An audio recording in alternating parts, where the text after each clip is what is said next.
Hello, this is Beth Dixon, and we are recording the review for the Math 0030 final review, and we are up to page 12.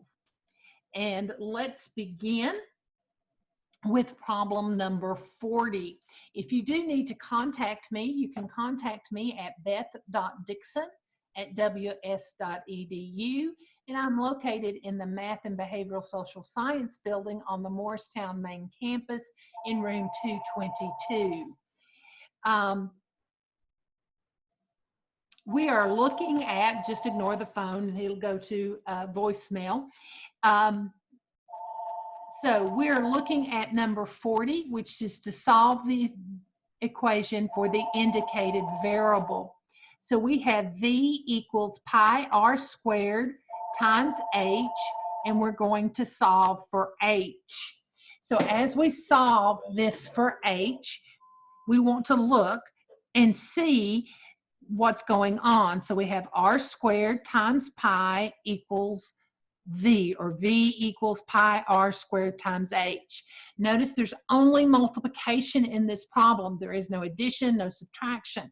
So to get the h by itself, what would happen if these were just numbers? If I had v equals, well, let's even put a number here in place of that v. So if I had 27 equals 3h, I would just solve by dividing both sides by 3, because to get a letter by itself, if there's something multiplied, I divide. So to get this by itself, to divide, I would simply divide by what's been multiplied. If it's been added, I subtract. If it's been subtracted, I add. If it's been multiplied, I divide. If it's been divided, I add. So I always undo the operations. So in this case, it's been multiplied, so I want to divide. And what I do to one side, I do to the other side. And because we treat both sides by the same. Any number divided by itself gives me 1. So pi divided by pi and r squared divided by r squared both divide to 1. And 1 times h equals h. Now over here, this looks like a mess. Well, the problem is that mess is our answer. We don't have to simplify it. We don't have to do anything else. H then is equal to v over pi r squared. So we have solved this for h. In the next problem, we have a problem where we're going to solve for y. So we want to get the y by itself. To get the y by itself, we'll notice though in this case we have 4x minus 3y equals 12. So we have things that are subtracted, we have things that are multiplied, and we have a number. So we've got a mix of things going on. But if we want the y by itself, we need to first remove any terms that are on the same side of the equation as the 3y, and that would be that 4x. That 4x is a positive 4x, so I would want to subtract 4x. 4x minus 4x would be 0. What I do to one side, I would do to the other. Now notice as you do that, that positive 4x shows up on the other side of the equation as a minus 4x. So as you do these, we do something called crossing the bridge. Some of our teachers do that, some of them don't. But as you do that, and if you get to the point where you're really skilled and want to skip the step that I just wrote, you can come down here, bring down the negative 3y, and that 4 crosses the equal sign and shows up as a negative on the other side. If it was a negative, it would show up as a positive, because in that addition and subtraction, it changes signs. That change of sign is because the change of sign is a change of operation. In addition and subtraction, the change of sign is a change of operation. But notice the next step, when we try to get rid of the negative 3, we do not change the sign. The change of a sign does not change the operation here, because this operation is a -3 times y, and to change the operation here, we need to divide by -3, and when we change the operation, it doesn't change the sign. Changing the sign does not change the operation. The operation from multiplication to division, we need to divide, and that's by drawing the fraction bar. To change the operation from addition to subtraction, we put a minus sign. So be careful, we never really change the signs, we're only changing the operation. So if we divide by a -3, we have to divide both of these by -3 as well. The -3 divided by -3, dividing by itself gives me 1, and that leaves me the 1 times y, which is just y. Then a -4 divided by a -3, and if you want, you can do that on the calculator. It will give you an ugly fraction or ugly decimal, repeating decimal, and I just hit to convert it to a fraction, which I did in an earlier video. And you can go back and watch which buttons I hit to do that. But that just gives me a +4/3 x, and then 12 divided by -3 is a -4. Okay, let's look at problem number 41. In problem number 41, it says to solve, graph, and write in interval notation. I'm not sure I've got room to do all three on this, so I may do some on the whiteboard. But let's try solving them first on this paper. To solve this one and write in interval note, or to solve this one, we first want to get the x by itself. So I'm going to subtract the 5, which moves my numbers all to the same side. That brings down the -3x less than or equal to 23 subtract 5, I think is 18. It is. And then I'm ready to get the x by itself. Again, I'm going to divide, so that would be dividing by -3. What I do to one side, I do to the other. And because I'm dividing by a negative here, dividing by a negative here, the only difference between solving inequalities and equations is that I must flip the inequality sign when I divide by a negative. I've divided by a negative, and therefore x, this sign flips directions from a less than to a greater than, and then 18 divided by -3 is a -6. And now I have x is greater than or equal to a -6. To write, remember before I go to a interval notation, I always go to the graph, and I'm going to write my number line. I'm going to label the number -6 on it. Because it is an equal to, I will draw a solid dot, and then my x is on the left. Because my x is on the left, I can remember, since it's greater than, I'm going to be shading to the numbers that are larger, and it points to the right, so I will shade to the right. And remember that your negative infinity is on this side, your positive infinity is on that side. And as we get ready for our interval notation, because that is a dot, it will need a bracket with the -6.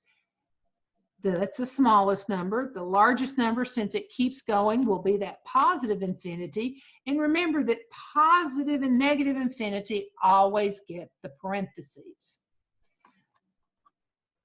Let's look at 41b. In 41b, we have -3 times 2x minus 4 greater than 10x plus 3. So -3 times 2x is -6x. -3 times -4 is +12, greater than 10x plus 3. And remember, I said I always move the smaller of the two x's. So I'm going to move the positive 6x to both sides. You can do it and move the 10x and always move to the left. I'm going to move this direction, and that gives me 12 greater than 16x plus 3. And then I'm going to subtract 3, and that gives me 16x is greater than 12 divided by 12 minus 3, which I've done a lot of videos all in one day and my mind's fried, so I want to make sure I've got 9. And then I'm going to divide by 16 and divide by 16, and 9 divided by 16, and then I'm going to press the math key and the fraction, and that should not reduce, so that should be the answer. Now notice what that gives me. That gives me 9 over 16 is greater than x. But is my x on the left-hand side? No. And I want my x on the left-hand side. So I'm going to take a minute and bring my x over here and write my 9 over 16 here. And there is no problem doing that, except this inequality is very picky. If it opens to the 9/16 here and points to the x, it's got to still point to the x and open to the 9/16. It's got to open and point in the same direction. So that means it ends up flipping the sign. If I had not brought the smaller number and I had brought the 10 over here, I would have ended up flipping the sign because I would have divided by a negative. Try it out and see. You should still get the same answer. Because I got a fraction, I'd like to test to make sure I didn't do something incredibly stupid and mess it up on a video. And so I'm going to check my answer. -3 parentheses 2, and then I'm going to put parentheses and put the 9 divided by 16, -4, and close the distributive parentheses there. And again, remember, it doesn't matter what I get, it just matters that both sides match. So then the other side would be 10 parentheses 9 divided by 16. Whoops, I don't know why I put a parentheses there. 10 times 9 divided by 16. Then plus 3. And if both sides are equal, I know my answer's right. So my answer is correct, but remember, we're not done because we need to also graph it, which graphing it should not be too much of a big deal because we don't really even care. 9/16, actually, if you wanted to, you could know that it's between 0 and 1 because it's less than 1. Less than a whole, because 16/16 would be a whole and more than 0. But for our purposes, you can just write 9/16. It should have, when we graph it, an open circle, and it's less than that, so it should shade to the left. And again, I write my x to the left, so I'm sure that if it points to the left, I shade it to the left. Negative infinity is in this direction. Positive infinity is in this direction. So I know when I read from left to right, that will be negative infinity to 9/16. Infinity always gets the parentheses. This does not have an equal, so that's an open circle. So this gets a parentheses as well because the brackets go with the equal to. Let's look at letter C. And with letter C, we're going to get 8 times 3x minus 4 is less than 6 times 3x minus 5. That gives me 24x minus 32 is less than 18x minus 30. And I've just done the distributive there. 8 times 3 is 24. 8 times 4 is 32. 6 times 3 is 18. 6 times 5 is 30. I'm just checking my math there. I deliberately didn't say the x's, but the 24x and the 18x both have an x. Now I'm going to move my smaller x, which is the 18x. I'm going to subtract 18x from both sides. And I'm going to get 24 minus 18, which is 6x. So that'd be 6x minus 32 is less than negative 30. Remember that negative sign will stay with that 30. A number's sign is in front of it and stays with it. Then to move the 32, I need to do the opposite of subtracting 32, which is to add 32. And so that's going to be 6x is less than negative 30 plus 32 should be a positive 2. Divide by 6, and x is less than 1/3. Again, for the graph, and I'm just going to come over here and graph that. There's my number line. I'm just going to come down here and write your 1/3. It does not have an equals, so that will be an open circle. It is less than, notice it points to the left. The x is on the left, so I can do this. It points to the left, so I will shade to the left. And negative infinity is on this side, positive infinity is on that side. So when I write my interval notation, that will be negative infinity to 1/3. The negative infinity always gets the parentheses. This does not have an equal, therefore that is an open circle, and an open circle always gets the parentheses. That leads us to the last problem, which has fractions. Okay, sorry, I didn't mean to yell at you, but that's what you do to me when you think and look at fractions. I can't do fractions. So what we're going to do is multiply this equation through so that we get rid of the fractions. So we have two fractions. We have a third and we have a fifth. And so what we're going to do is think, what number would 3 and 5 both divide into so that when we're done, we have no fractions. So 3 and 5 both go into 15. 3 times 5 is 15. There's no smaller number. So we're going to take and we're going to multiply this by 15, this by 15, this by 15, and the 6 by 15. It only works if we multiply everything through by the same number. If you have more than one kid, you know you have to treat them all the same. If you don't, you have war in your house. Well, at least I did. And so I'm going to treat all of these by multiplying by 15. So I'm simply going to take 15 times 2/3. And when I get 15 times 2/3, I get 10. So this becomes 10x. Then the 2, even though it's not a fraction, it still gets treated the same. 2 times 15, which is 30. Less than or equal to 15 times 4 divided by 5, which is 12.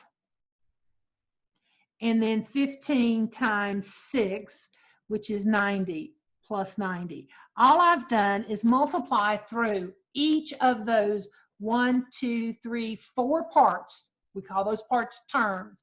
I've multiplied every one of those 4 parts through by 15. And now, instead of having one that has ugly fractions, I have one with big numbers. But they're whole numbers, and they're not as hard to deal with.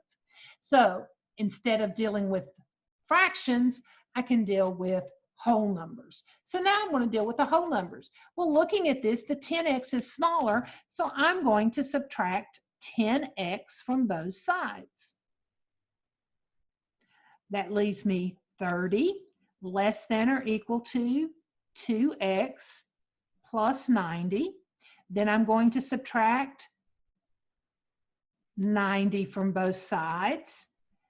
And that leaves me 2x less than or equal to negative 60. Divide by 2, divide by 2. X is less than or equal to negative 30. Notice that I did not have to change this, flip the sign. I only change it if I divide by a negative, not if there's a negative in my problem. So even though I get 30 minus 90 is a negative 60, and then I divide it. Because I'm dividing by a positive, I do not change it. But I do need to rewrite it, and because it opens to the x, I want to keep it opening to the x and pointing to the 30, because I want it with the x listed first. If the x is on the left-hand side, it makes graphing and writing my interval notation much easier.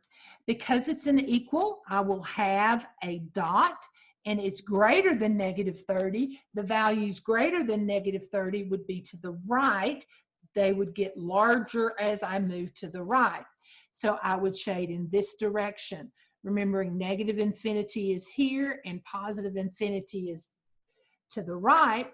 I would then have from negative 30 as my smallest number to infinity as my largest. Negative 30 would get a bracket, but infinity always gets the parentheses. And that's how I would graph letter D of 40. Lo and behold, there's not a 41, so we're on to 42. And it says to solve the systems of equations graphically. So that means we're going to graph both of these and see where they cross.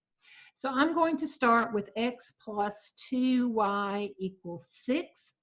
And I'm going to do that by first letting x equal 0, then y equals 0. In other words, I'm going to fill out my chart, 0, 0, x, and y.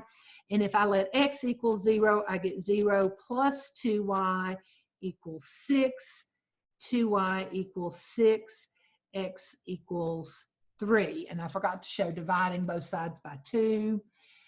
I divide both sides by 2 and get 3. If I let y equal 0, I get x plus 2 times 0 equals 6, or x equals 6.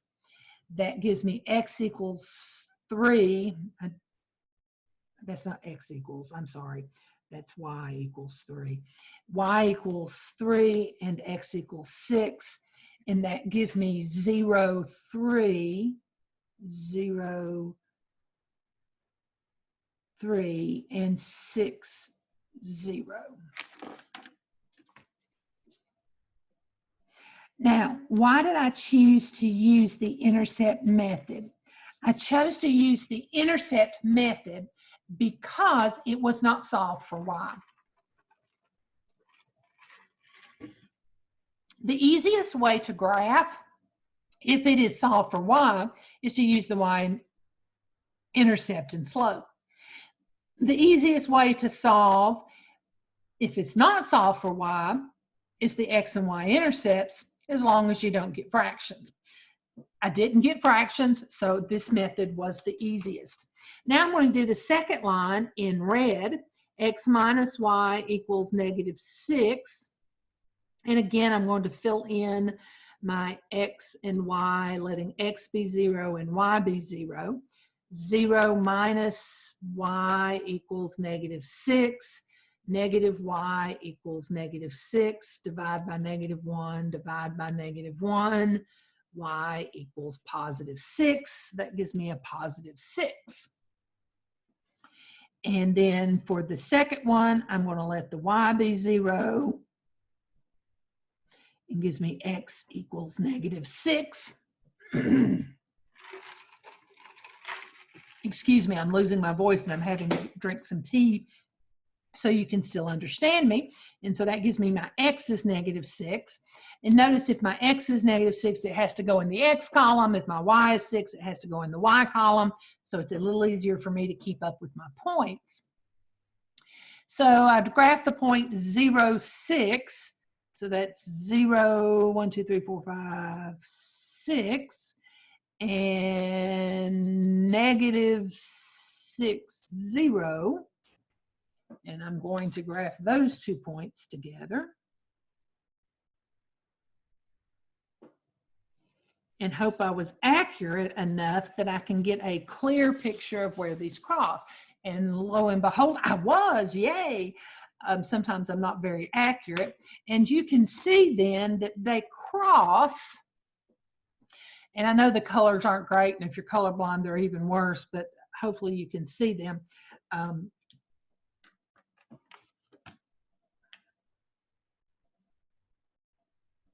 They cross right there. I'm not going to do anything larger than that, but they cross right there. And that point is -2,